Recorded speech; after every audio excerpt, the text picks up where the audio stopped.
Welcome, friends. Welcome, family. What's going on, you guys? Sorry for the quick delay. I was ready to come on, and then sometimes things happen. Good to see you guys. Another good morning. Another after day two of the RNC. It is now Wednesday.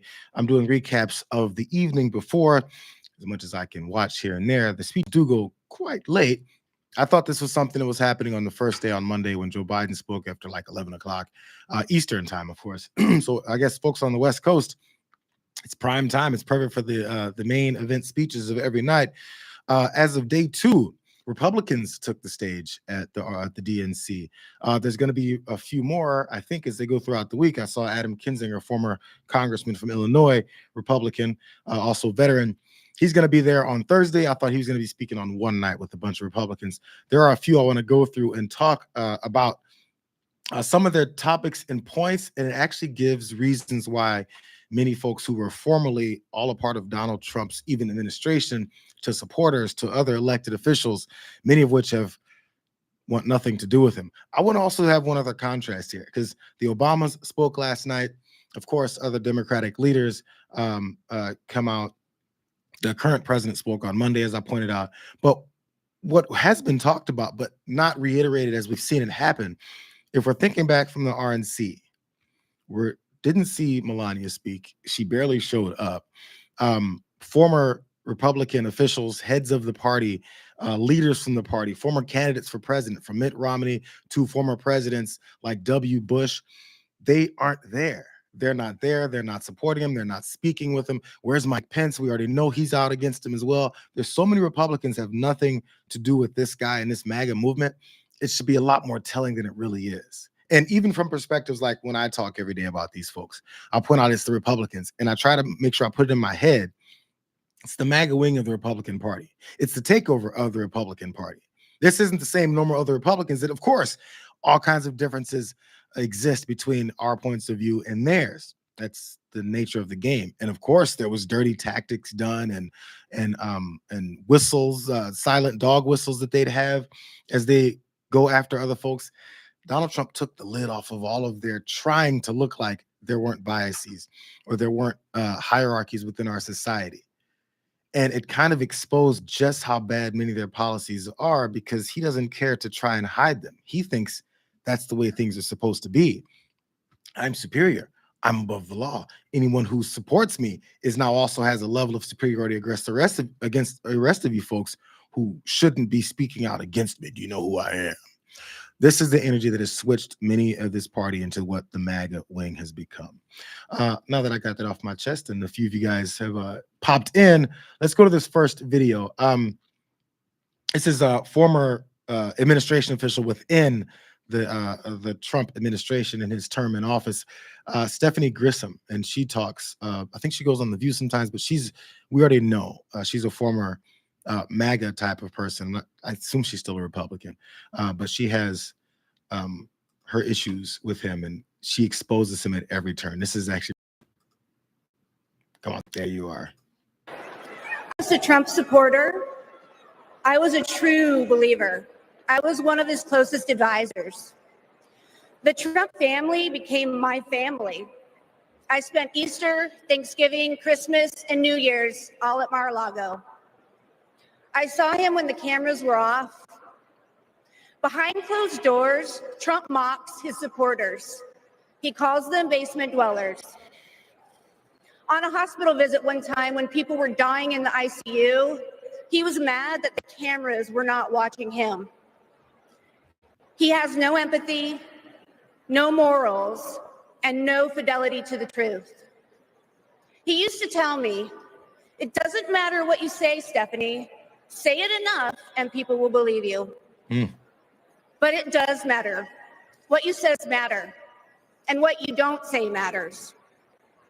On January 6th, I asked Melania if we could at least tweet that while peaceful protest is the right of every American, there's no place for lawlessness or violence. She replied with one word: no. I became the first senior staffer to resign that day.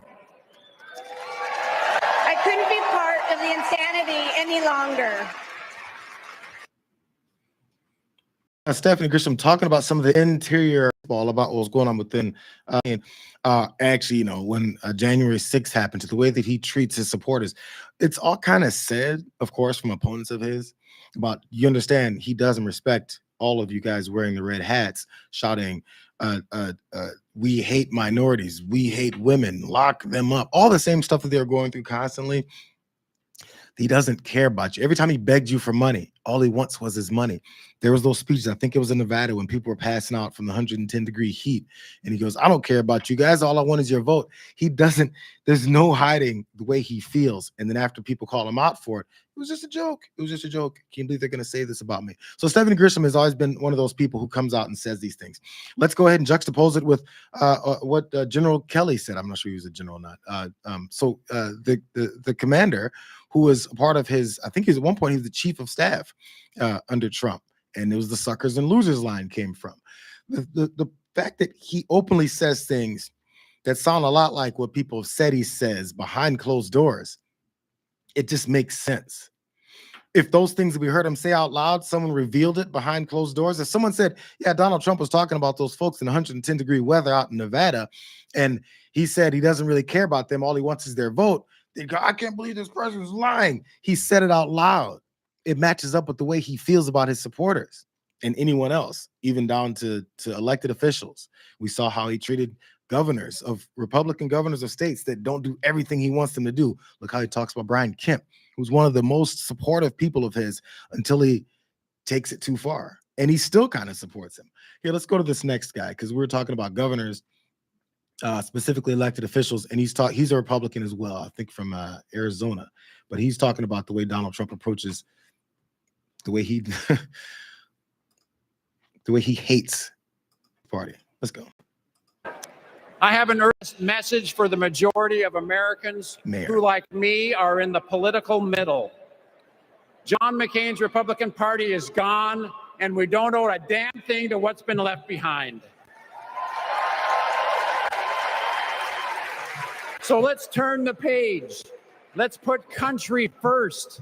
Let's put adults in the room where our country deserves. I have an urgent message. John Giles, mayor of Mesa, not a statewide figure there, but just mayor of Mesa, Arizona. Again, these are short clips about the way Republicans talk about it, but I think I had one of them on yesterday, or I did one of the clips of her talking on CNN. Their point is, we don't have to agree with everything that they're trying to do from the Democratic side, which, by the way, I mean, if you stop and actually think about the way you want the country to progress, the way you think folks will be happiest, the way that folks will have the most chances at opportunity, yeah, I mean, those policies actually would match up with many of these conservative thinkers. But there's this thought that they have to be within their own party. And yes, there's differences of opinion. When it comes to simple things like this guy has changed the party into a race-baiting, hateful party that just wants to coalesce around his needs only, what does that have to do with being Republican? When they talk about their small government approach, that's one of those direct differences between Democrats and Republicans before Donald Trump came in and put his foot on top of the party's neck. That was always a big difference of opinion. So now this guy comes, Donald Trump comes in, and the expansion of how much they want to get in your lives has nothing to do with the way Republicans used to talk about how they want small government, even though they kind of didn't want small government either. They just wanted government to work the way they wanted it to work. It's really the difference, but they called it small government. It's not really much of a thing as small government when we got all those trillions of dollars moving around and doing whatever we want with, or at least elected officials doing what they want with, while we hope they do it right. So that's the difference that I think many Republicans can feel, and maybe they'll vote that direction. It's just a matter of getting rid of this stain within their party that's kind of destroying the country. So that was John Giles. Let's jump to the next clip here, because as I mentioned, the Obamas spoke. Let's get straight into Michelle Obama, as we know has a way of speaking. She's direct, she's right, and both she and the former president and Obama know how to move the crowd. It's actually really hard to do, but they make it look really easy. Let's go to the first clip from Michelle Obama here, which of course sparked some anger with a lot of folks, everything that she said. But there's so many hard that people are afraid to, especially in positions like this. Has shown her allegiance to this nation, not by spewing anger and bitterness, but by living a life of service and always pushing the doors of opportunity open to others. She understands that most of us will never be afforded the grace of failing forward. We will Afforded the grace of never failing benefit from the affirmative action of generational wealth.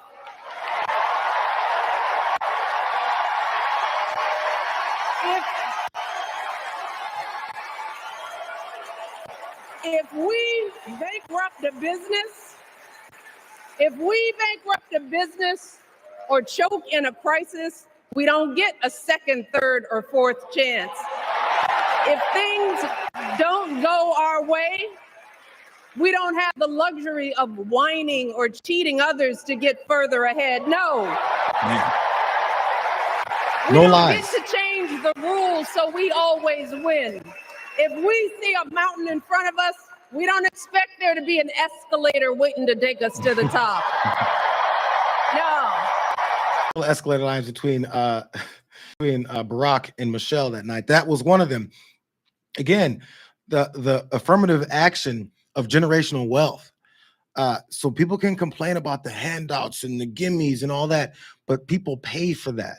I always say it. We pay our taxes, and we should get something in return. These are not things where they're out of bounds or privileged because we deserve some health care for the money that we pay.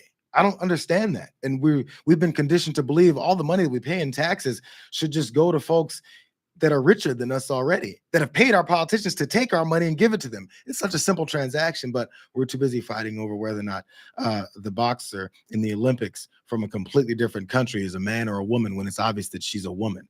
And if she was trans, who gives a damn? But she even wasn't. That's what they have people fighting over as they pick your damn pockets. It's the most basic thought process, but we're too hung up on what Donald Trump has increased in this hatred towards anyone else in the country. So she points out how if we're gonna dog out folks for not having stuff because their parents weren't born into it, then we don't get that opportunity.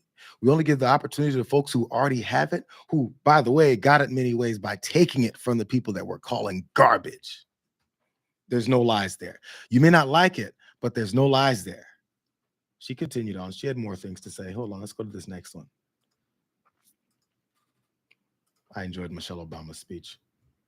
Where is she? 4 years. That one's it.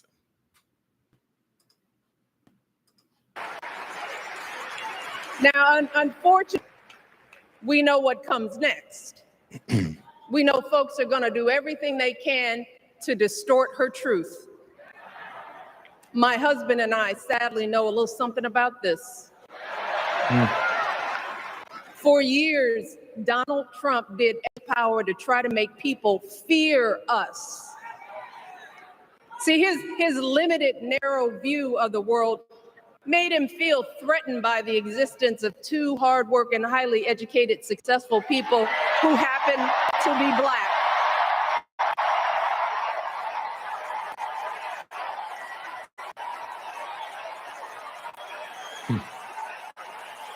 Wait.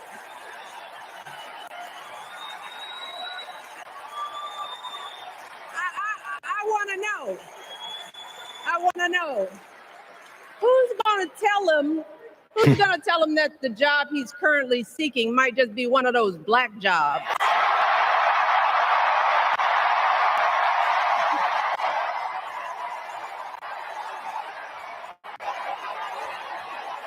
Look. It's The reason that most 99% of the time that there's folks are critical of Michelle Obama is because and their criticism of her has nothing to do with what she says. They go on with Michael Obama, is she really a woman? All this constant BS that they like to go with that has nothing to do with what is it she says, is because they have nothing in response to say to what she just told you. Dispute it. Dispute Donald Trump's generational wealth and how he did nothing with it. Dispute the fact that he failed multiple times and just walks right through it and brags about how he continues to do the same thing he did before to ruin businesses, the country, other people's lives. He doesn't do anything on the up and up, but for some reason we celebrate that guy and we demean folks who work hard and trying to get somewhere. It's the weirdest thing. But in order to not talk about it, you have to come up with random BS that you just dislike about her. I saw some threads, some posts that people had, and they were hateful towards her because I was just curious what the response could have been. Sometimes I'd like to know what people could say substantively that have anything to do with in opposition to what folks say that are blatantly true. It was some random bad picture of her. And then they said, Michelle Obama shows up at the DNC. Look how she looks. What's the first thing you think when you see her? That's their discussion about Michelle Obama. What's the first thing you think when you see her? Maybe all the spoon-fed things that hateful opponents of her husband's, by the way, said about her that told you to think about her. Maybe that, or maybe we shouldn't listen to what she says and maybe make yourself a better person. Maybe you can get out of that whole MAGA supporter who actually has nothing either, but he asks you for your last $5. It's just a couple of truths to enlighten you. And that's why they told you to suppress your wokeness. Because if you wake up, you might see what they're doing to you. It's the easy thing to see. But again, hatred is a powerful tool. Donald Trump knows it. It's been used throughout history. I had one other small comparison between this convention and the previous. I see you guys in the chat talking about the music that came out. Lil Jon came out. Who else was out there? The entrance musics for all of the roll call for all the states. I missed that part. I didn't see the roll call. Apparently that was an exciting moment for all you guys who maybe watched it completely. I saw a bit of the California one because, of course, home state Cali. I think Gavin Newsom was the person speaking out. Oh, Spike Lee, I think, was representing New York. John Randall, former NFL, I think D lineman, was up in Minnesota. He played for the Vikings. They just had so many different folks from different walks of life, but are still known enough. And we feel this level of, oh, yo, he was there. Oh, so there was an energy there. And I don't like talking about the energies and crowd sizes and all that stuff. But it does say something to the energy involved with people who maybe you wouldn't always see at conventions without having to be asked to come out because, look, it's a big opportunity for you to show your face. We haven't seen you in a while. It's because they actually care about what we're talking about. I did want to point out, because from the RNC, the reason I brought all those celebrities up, they had, Amber Rose, people talked about her a lot. And Hulk Hogan. There's a video of him in some club or somewhere continuing to talk about the vice president of the United States currently, Kamala Harris. And this is their approach to politics. They invited this guy to the RNC to speak about supporting Donald Trump. For what reason? Again, this is for the president of the United States to represent Americans. So you got to wonder why he's ripping off his shirt and he's saying, come with me, brother. What has anything at all to do with people's lives? Because they're talking about inflation, the price of food, gas prices, housing. They're actually not talking about housing because they don't want to do anything about that. Here's Hulk Hogan and his thoughts about what he should do next. I believe this was around the same time the DNC was going on. It doesn't matter when their approach to politics. You want me to throw more beers out? You want me to body slam somebody? You want me to body slam Kamala Harris? I said, do you want me to body slam Kamala Harris? You want me to drop the leg on Kamala? Is Kamala a chameleon? Is she Indian? Okay, I like it. Ow. I'm gonna get heat for that one, brother. That was not talking. That was not. I'm gonna get some trouble for that, brother. So do you want to body slam again Kamala Harris? Quick thought on that, because obviously they all purposely mispronounce her name again to other her and make her seem like she's this weird outside person, or general disrespect for not. You can mispronounce her name the first time you hear it or see it because you just not very familiar with her at first. And after that, if you continue to, in every appearance that you make, it's quite obvious that the whole point is to mispronounce her name. Again, like I said in the beginning, Donald Trump said it out loud. He goes, I don't respect her. Whatever way she pronounces her name, it changes every time, just apparently like her race changes. He says the things that you're supposed to think in the back of your head as a closeted racist person. He says it out loud instead. So, because by the way, there were secret audio recordings or a recording of Donald Trump talking about Kamala, and he said her name correctly there because he wasn't speaking to what he knew was a recorded video or to an audience. So it's obvious that he purposely mispronounces her name in public and pronounces her name correctly in private, because that is part of his plan. and people that just suck it up, like this dumbass here. Thomas, you want me to body slam Kamala Harris? As Jessica Tarloff says a lot on the 5 on Fox, she goes, keep coming for that women's vote. All you Republicans, keep coming for the women's vote with this nonsense that you keep spewing. What the F do we care about whether or not your old ass wants to body slam the vice president of the United States? Again, more imagery of violence towards folks that are kicking your ass around. Maybe come up with a thought. Maybe think for a second. Maybe refute what they say rather than go, I'm going to kill her. That's all you can think about. But they didn't wonder why violence is initiated politically throughout the country, and it's getting worse. I just want to see what you guys are saying. What's going on, Tyler Heckner? Back again. Good to see you guys. Jules T, I feel you. I see you guys out there. I'm about to get to the last 2 clips on Barack Obama, who came out and spoke. I'm sure you guys all knew I think the most celebrated or talked about line of his last night. I don't want to start with it because obviously everyone saw it. I will go to it. But he said a lot of things I thought were great. I also watched, because I was at the convention in Denver in 2008 when Obama came out and accepted. It was crazy. It was crazy. And I'm actually really sad I wasn't here for this one too, because I'd like to compare the energies involved. But the way that Barack Obama controls an audience effortlessly, and this isn't just because, oh yeah, you're supposed to kiss Obama's ass. I watch how people conduct speeches, whether I agree with them or not, because I want to see how they try to connect to the crowd. It's effortless, bro. And it's really weird how he does it. And in some cases, if other people do it, you can't really pull it off. It just doesn't have the same calm energy behind it, but it's still a high level of energy with it. So I just want you guys to pay attention to that. Just, I guess, my analysis on the way he approaches speeches. Because even people who dislike him, I think I saw Fox News yesterday morning talking about it. They said Obama's coming out tonight, being Tuesday, and you know it's going to be crazy. They know it. They already know it because he knows what he's doing. Whether you agree with him or not, dude knows how to speak. Let's go to this moment that he had. One of 2 of the last ones coming. Here's the former president. As Michelle mentioned, this summer we lost her mom, Ms. Marion Robinson.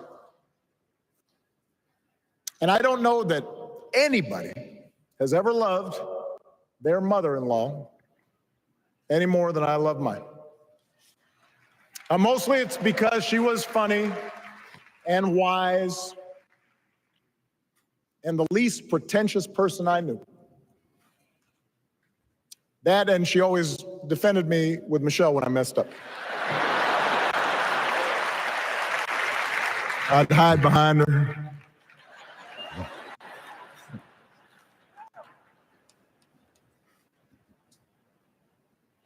But I also think one of the reasons I became, because this reminded me of some trauma, some PTSD I had from the Obama years.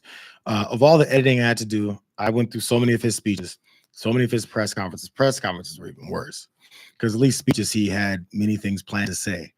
Press conferences, when he has to talk on the fly, Barack Obama speaks at a pace so slowly, and not slowly, just these hesitant pauses, which again, if anybody else does it, it's really hard to continue to stay with them. I used to have to edit out. I think it was something that was 2 minutes long before. This is years ago. I edited out every long pause, and it was like 1 minute, 15 seconds. It was 45 seconds of silence throughout his statements.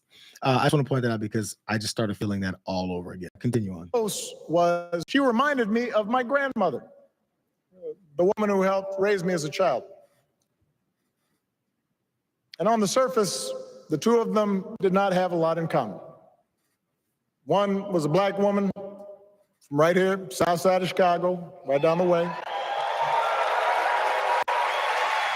Went to Englewood High School. The other was a little old white lady born in a tiny town called Peru, Kansas. Now, I know there aren't that many people from Peru. Yeah. And yet they shared a basic outlook on life. They were strong, smart, resourceful women, full of common sense, who, regardless of the barriers they encountered, and Women growing up in the 40s and 50s and 60s, they encountered barriers. They still went about their business without fuss or complaint and provided an unshakable foundation of love for their children and their grandchildren. So if you didn't follow, because again, I know he speaks at a slow pace, he talks about his mother-in-law, Michelle Obama's mother, who they just lost over the summer, and then compared it to the way she reminded him of his grandmother who helped raise him, who was the white woman from that very small town in it wasn't Illinois, was it? I already missed where she was from. Kansas, in that small town in Kansas already. But how they're so different in who they were and where they were from, but had the same direction as far as taking care of their families and their communities. And that's something that we've lost. That story still connects you to them. It gives you this vision of the way that they were as far as his grandmother and also his mother-in-law, and as well as the Obamas, but then also talks about how everyone has that same relatability. The blatant direction and the way in which politicians have to try and connect themselves to people is always kind of cringy. That's why those photo ops suck. I hate photo ops, but I understand they always have to do it. Kamala Harris was just doing one the other day with some Doritos and stuff. So it's this attempt to connect, but that simple 2-minute story connects you in those multiple ways and still makes you think, yo, I act like that too. Yo, I had a grandmother that did that. Yes, I had a mother-in-law that helped and went in this direction, without saying, so you guys out there, you guys all have mother-in-laws too, right? Yeah, but I don't put mine out in the mother-in-law house in the back. Yeah, that those basic, blatant, stupid little anecdotes that they're trying to connect people on. He does it without telling you he's about to do it. It's an art form and it's hard to pull off. Again, I get that maybe people don't like him a lot, but I don't know who, but folks who don't, I'm sure there's plenty of reasons. He knows how to speak to a crowd. This is the last bit here. There's 2 sections of this. I want what are the 2 sections? How can I break them down? The substantive part versus him then going after Donald Trump. And I think this is what everyone enjoyed the most from the night. Let's go to the last bit from here. The former president. Is that it? Is that it? Now, the torch has been passed. Now it is up to all of us to fight for the America we believe in. And make no mistake, it will be a fight. For all the incredible energy we've been able to generate over the last few weeks, for all the rallies and the memes, this will still be a tight race in a closely divided country. A country where too many Americans are still struggling, where a lot of Americans don't believe government can help. And as we gather here tonight, the people who will decide this election are asking a very simple question. Who will fight for me? Who's thinking about my future, about my children's future, about our future together? One thing is for certain,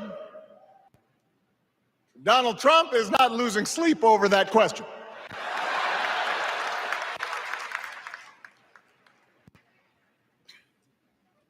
Here's a billionaire. This is the back end of it, and I'm sure you guys all remember this part. But I want to address that first there. Again, Donald Trump likes to talk about all the issues that people are going through in the country, which he has no intention of solving. Just talk about how openly he likes to break down and stop any progress or legislation that'll actually help people unless it helps him. We hear it all the time, but the way you tell it, we can talk about the issues that folks have in their homes and within their lives, and then ask yourself, do you really think, as you have your brain in that mindset, do you imagine Donald Trump literally right now sitting somewhere in his service to the country that he says he's going to facilitate, giving a hot damn about any of it, actually caring, outside of doing a rally where he then talks about it enough to say, don't you hate those people? Nothing about how he cares about what you're going through and how he knows about what you're going through, because maybe he's known someone ever in his life that went through it, and it's devastating. And I want to help you find a way out of it because I'm in a position of power to help you. Never, not once. Let's go to the back end that everyone liked, though. I think he's a complainer. Stopped whining about his problems since he rode down his golden escalator 9 years ago. It has been a constant stream of gripes and grievances that's actually been getting worse now that he's afraid of losing to Kamala. There's the childish nicknames, the crazy conspiracy theories, this weird obsession with crowd sizes.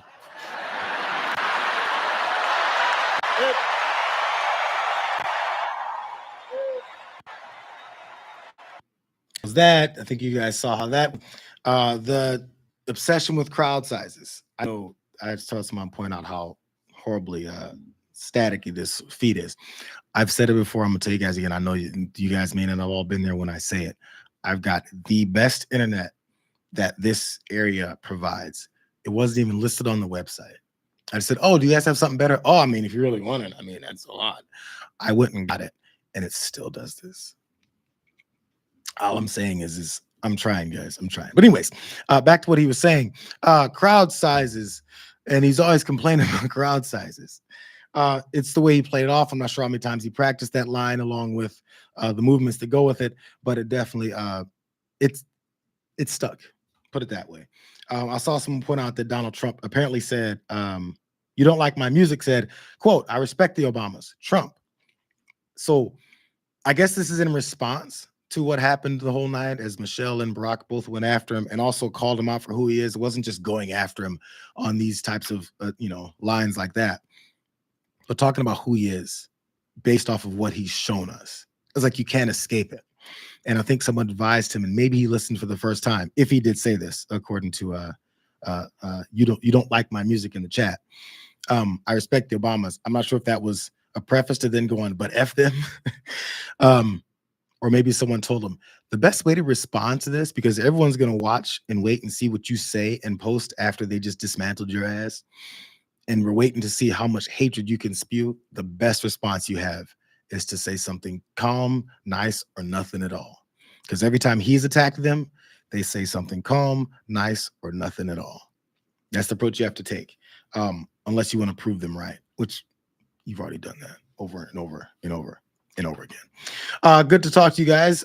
Sorry that I didn't get much chance to go back. For the pendulous, good to see you out there in the chat. You guys made money in the building. I meant to shout you out a minute ago because I saw you talking. Yes, Steve Kerr, made money. You guys is an Oakland, California resident and a big Warriors fan. I don't hear. I mean, it's never ending. I still have the yellow hat you sent me, May, and it just doesn't fit anymore because it was a size 8 for all those dreads that I cut off. But I see you out there.